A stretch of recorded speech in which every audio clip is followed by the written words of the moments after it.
You are listening to the IFH Podcast Network. For more amazing filmmaking and screenwriting podcasts, just go to ifhpodcastnetwork.com. Welcome to Filmmaking Conversations with Damian Swaby. Listen to conversations with award-winning filmmakers, directors from the golden age of television, and creatives from the indie film community who continue to inspire the next generation of filmmakers. Sally, how are you today? I am doing wonderful today. It's an overcast day in Nashville, Tennessee, but still trying to find that sunny disposition, I guess. But it's usually sunny in Nashville, isn't it? Am I right? It goes back and forth. You know, Okay. It'll rain a few days and be sunny. How are you?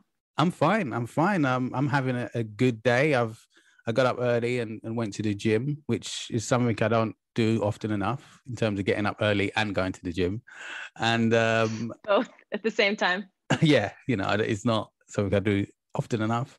And Yeah. I've just been editing a few things, getting a few edits out of the way for a client.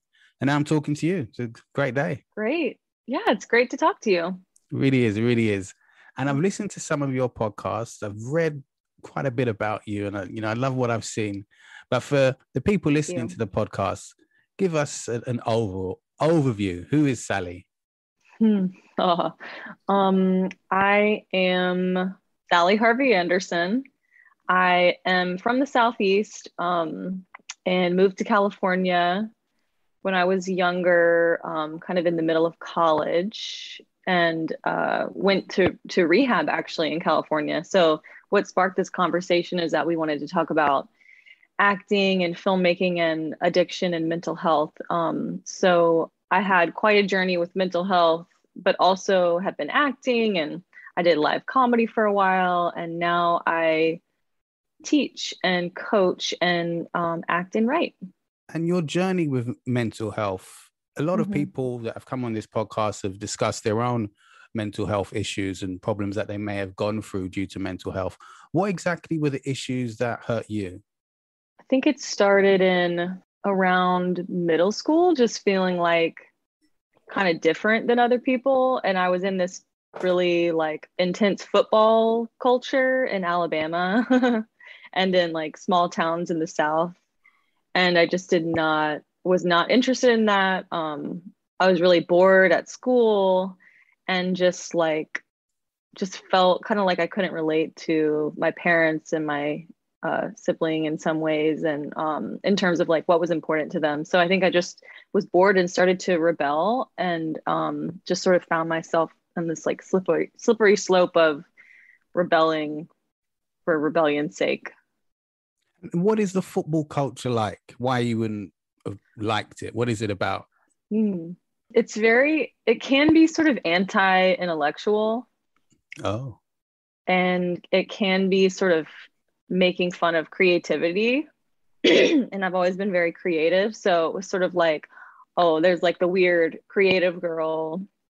But I was sort of trying to fit into like the popular kid situation as well, because that's sort of how my parents were. So I kind of had both 2 feet in different worlds in a lot of ways.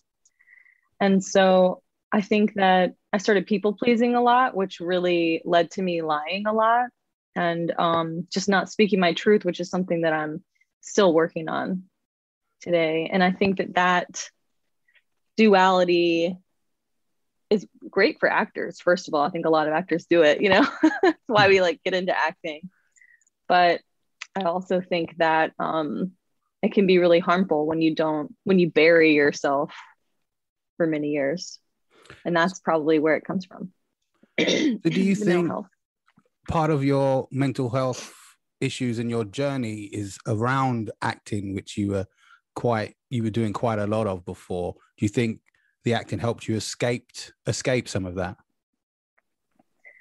I think it helped and hurt, because it did help me escape. It definitely gave me an outlet for that energy. But then the world of acting and the schedule of acting and just sort of like the demanding hours and the sacrifices you have to make harmed my mental health. Completely understand that. And I remember Yeah. an episode of your podcast when you spoke about making that decision to have a conversation with your agent about the type of roles you would go for and you're no longer going to go for because of the scheduling. And now you yourself, you're married and things like that. It's not the journey that you thought it was. It's just not that. And I can relate to it in that way because I found myself waiting by the phone a lot. And I'm a kind of get up and go guy. And the phone, sometimes it would ring and, they might say, I mean, the last situation I had as an actor when it was 6 o'clock in the evening, and my agent was just about to finish for the day. And he said, tomorrow they need you to bring a suit to the casting. And I was like, but I was working at a bar at the time, part-time. Like, I'm just at work. What type of suit do they need?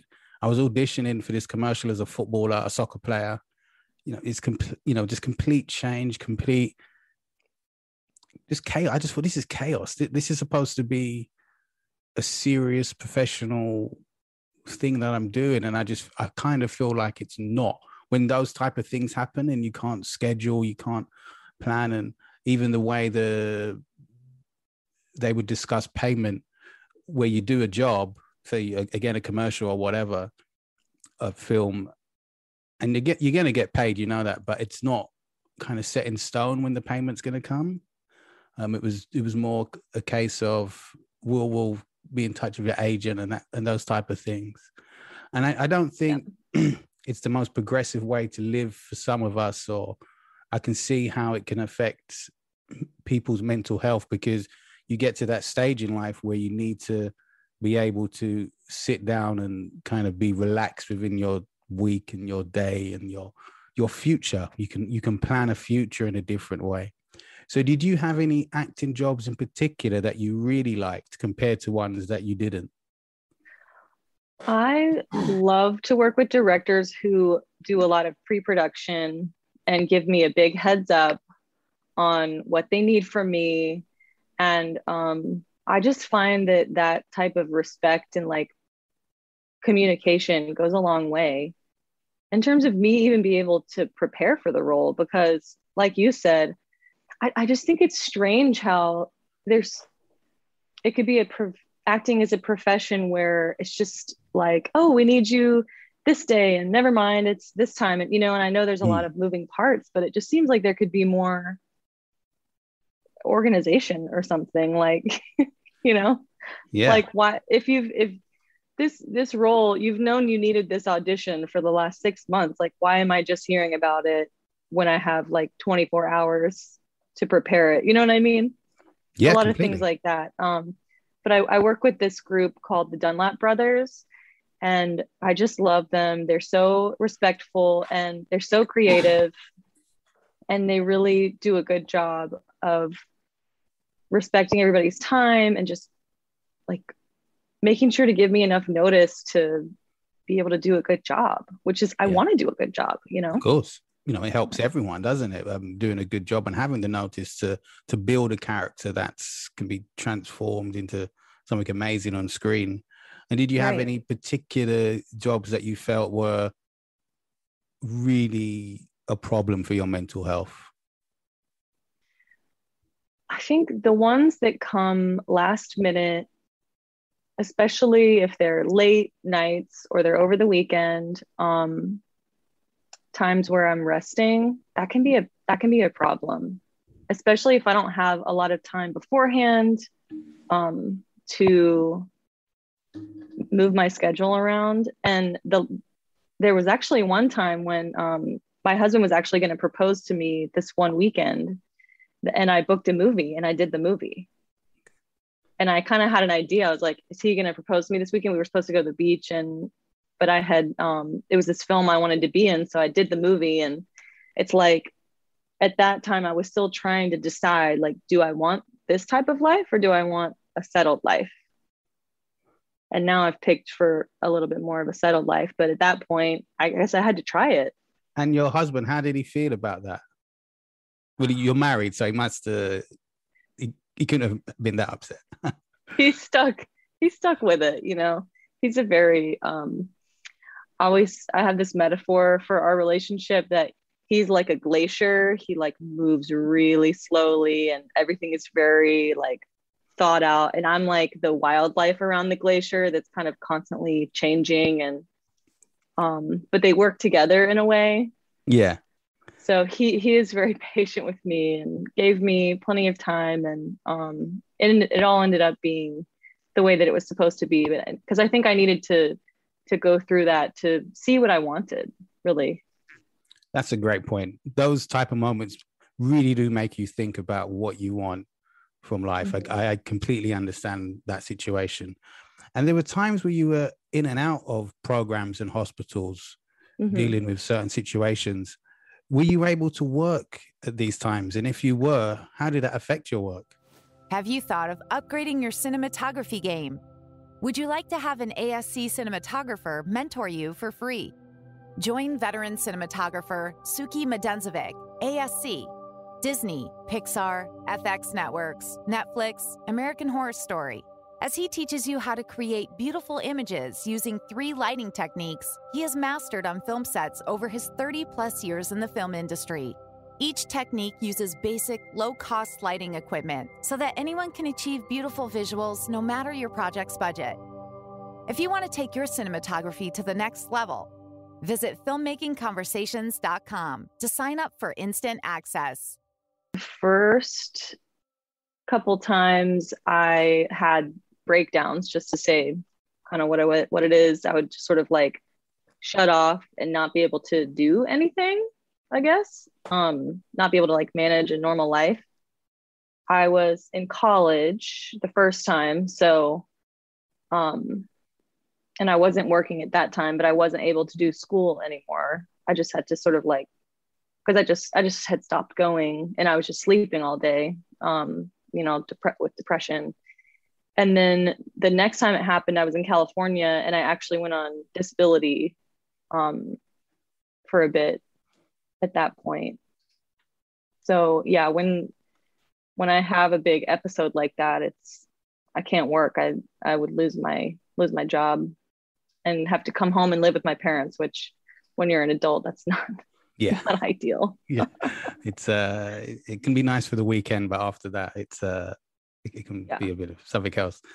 And but your story is amazing. I think, until I had read the article, I never would have thought you'd gone through so much. And especially going on your website and seeing the caliber of ideas you have, listening to your podcast, it's remarkable. I really, because one thing that really touched me, you mentioned about sleeping in your car at one point. And I've personally never known anyone to do that. I've heard of it and I've seen it in a film. So what is it inside you that really got you through all of this? Because a lot of people, once it gets to certain dark times, especially as creatives, where we may not have a support structure or financial structure around us, how did you dig yourself out of all of this and become the great creative that you are today? It's sort of a miracle. I don't really, I sort of look like back at that time as I was in a different life almost. But yeah, so I was in Southern California living out of my car. Luckily I would sleep at other people's places. So I wasn't sleeping in the car, but I was living out of the car. Yeah. And I guess I had some structure. So I got back in school and I've always loved school. So, I think that school kind of kept me going, and just getting a job and having people around me. I really like people, and just one little small task at a time can propel you forward. But it's hard to realize, what it was 100%. I think my family didn't give up on me is a big part of why I was able to get through it. And I also feel like there's some kind of divine intervention in terms of what I'm supposed to do with my life. Like I could have very easily just been sort of like just a really normal middle-class lady, but for some reason I went through this like crazy decade, I guess, and that makes me really able to help people so much better and tell so much richer stories. That's for sure. I can completely understand that type of experience is going to add to storytelling in a huge way. And you said you got a job and you love education, clearly, and you got educated even further. What type of job did you do and what were you studying at that time? I got a retail job. Did not pay very much, but so, and I would eat at Subway twice a day because you could get that sandwich for like $6. And it was really stressful, but I wasn't 100% forthcoming with my family with what was going on, but yeah, I was far away because I was in California, they were in Alabama, and I had this boyfriend who if you meet a boyfriend in rehab, just don't. Okay. Why? Yeah, so he was bad news. He was just, it was like our addictions just sort of fed on each other. Like in our bad behaviors sort of amplified each other. It was like fire and gasoline. Oh, I see. Mm-hmm. Yeah. And I hope that he's better today. I mean, this was, this is maybe 10 years ago ish, but it just was not great, but at least I had someone, I guess. Someone for that period, not great, but for the time, for the season, but not forever. Mm-hmm. And what exactly did you study? I was doing my general education actually at this community college called Orange Coast College, where there were a lot of surfers and people like didn't wear shoes to class. They would like longboard to class.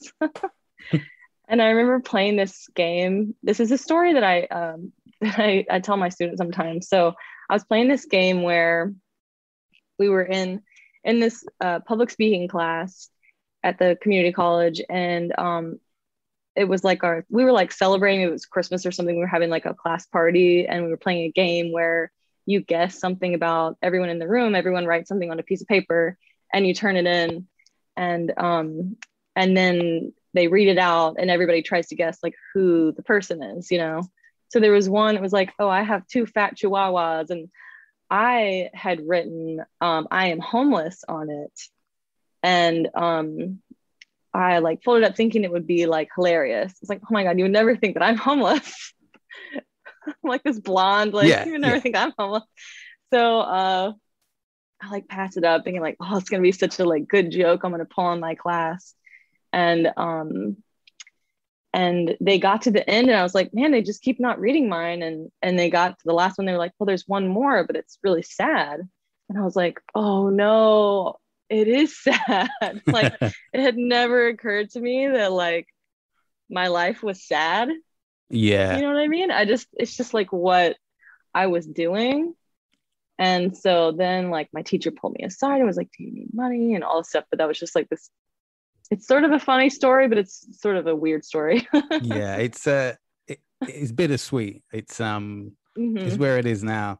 So, but your teacher, how she offered help, but realistically, could she offer any kind of long-term help rather than maybe like a one-off situation or short-term gift? Or I think that the thing that was wrong with me at the time was I was not accepting help from people. Okay. So I think that was what was keeping me homeless essentially and living off of, out of the car and couch surfing, I guess. So, I mean, I could have come home to Alabama, but to me, that was like a death sentence. It's like, God, I do not want to go back to Alabama. Even though like now I have friends in Alabama, it's fine. But in my mind at that time, it was like, oh my gosh, I don't want to go back. Yeah. And how old would you have been around then? 21, 22.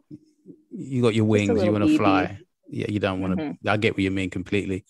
But the teacher is nice to you and you teach some interesting stuff yourself. And one thing in particular that stood out for me as someone who every day says, I'm going to write 1 page a day. I'm going to write 1 page a day. And every other day I say, I should have written a page today. Mm-hmm. So your 90-day screenplay bootcamp to help actors write 1 page a day, roughly for the first months of 2022. Tell us a bit about that, because it sounds amazing. I'm so excited about this. You know, I find my best ideas for classes happen when it's a class that I want to take. So like I started improv because I wanted to do improv here. I had done UCB in Los Angeles. Anyway, so I want to write a page a day. So I thought, well, I bet other people do too. And it turns out a lot of people do. Yeah. So it's going to be about habits and informing the habit of just sitting down to write, and then giving people the emotional support and stability and accountability they need to actually do it. Because I think that's really what gets in the way of us creating like we want to create. Mm-hmm. So what type of, what do you say, accountability? What do you mean by that? Because, what do you mean by that?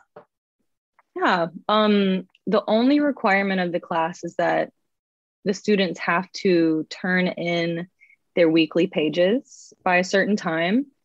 And it doesn't matter even what the content is, as long as you hit the page count and it's in the formatting that it needs to be in. So you could even sit down and journal. So it's really just about creating the habit. And if they don't turn it in, then there's a fine. Oh. And yeah. And then at the very end, whoever has the best product gets the fine money. And so, yeah, so it's like you would, sorry, go ahead. No, you go ahead. No, I was just going to say, it's, that's where the accountability comes in, because it's like, well, you don't want to pay the fine money. It's not going to be a ton of, money, but it'll keep people writing, I think. And is this class virtual, or will they be able to come to, so it's a virtual class? Mm-hmm. Yes. So it's going to be mostly on the student's own time. And then they will get a coaching session with me one-on-one, where we kind of work on what emotionally is coming up, because I have a feeling it's going to bring up a lot of stuff to try to sit down and do this for once a day, every day. Otherwise we would just do it. Right. Yeah. Yeah. And there's going to be a monthly class where we come together and meet each other. And then I'm going to create buddies where people will talk to each other outside of class. Oh, so it's been well thought out. I really like that. And if you're creating buddies, do you put people together who you think are telling a similar story, or have a similar mindset towards stories? Or I'm going to have the first class and we'll introduce everyone. And then I'm going to have them request like their top 3 people. And I'll put them together that way. Probably similar mindsets and people who have similar goals and maybe experience levels. So you said, helpful. You want to write a page a day.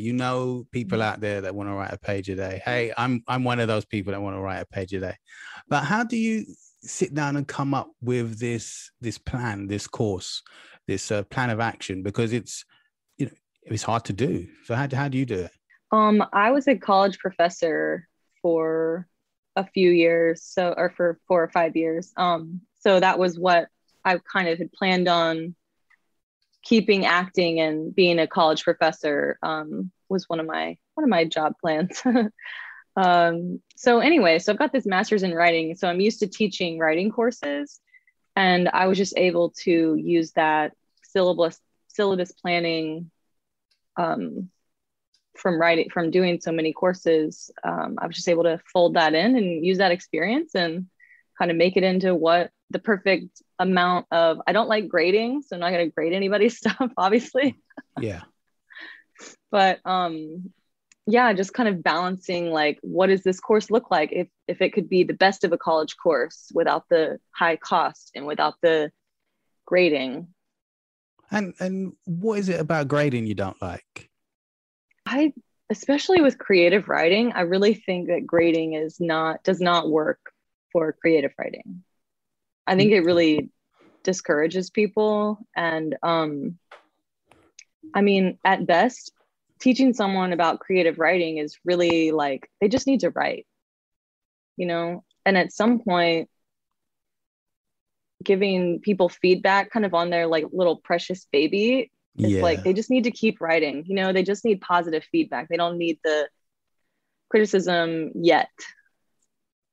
That's fair. So I understand what you mean, because and especially someone, well, not especially someone, but we're all human at the end of the day. I've got a good friend. He sends me his script sometimes, and I can't grade them. I wouldn't know how to grade a script, but I do have an opinion, and I've been reading scripts since I was, 10, 11 or something like that. Exactly. Years of age. You earned that, right? Yeah. So I give feedback, but sometimes people it can stop them rather than keep them going. So I get what you mean in terms of grading. But you also do one-to-one classes, don't you? Or one-to-one appointments and bookings. Is that about acting or writing? Is it about creative journey, emotional well-being? What are the one-to-ones like with you? My one-on-one meetings are life coaching, business coaching, and just kind of, so people will tell me what they're working on, what's bugging them, and then we'll come up with goals to help them conquer it or push through it, or, I think that's a big part of the writing class, is this life coaching idea.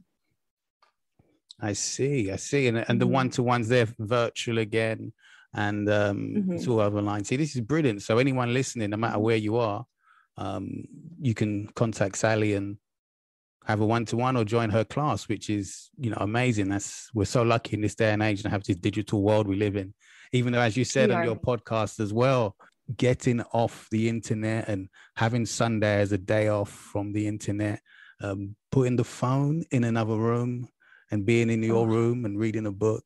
I mean, all of these things are just great. Because the last time I went to America, I left my phone. No, I took my phone with me, but for the entire 2 weeks, I had it on the airplane mode. So I could just use it to take photos and video and things like that. And on not one occasion did I want to turn my phone on. Not once. Wow. And I really enjoyed. Good for you. Yeah, I really enjoyed. And when I went to Portugal and Berlin. Love Portugal. Yes, I love it. I love the food, especially. And when I'm away, I never think about having the phone on or going on Instagram or Twitter or whatever. And it's really good to have that mindset. And luckily for myself, what I've done, once I got back to England, on Sundays, I don't have the phone. I just don't. Because I'm old enough to remember when smartphones and phones weren't the be all and end all. And you just got on. You just got on with your day. You just, if you were working, you come home, there's a voice message, you call the person back the next day or the day. I mean, I just don't think it's as necessary as people think it is in many, many ways. Loads of people disagree with me. I've got a friend who he has his phone every minute. He gets annoyed if someone doesn't get back to him straight away. I don't. That sounds like a personal issue. yeah. A personal unhealthy issue. Exactly. And that's you got to put the phone away. Yeah, you got to put the phone away sometimes. So I was really glad to hear your conversation about that on your podcast. But tell us a bit more about Radical Tenderness, because you go through quite a lot of things, which is great.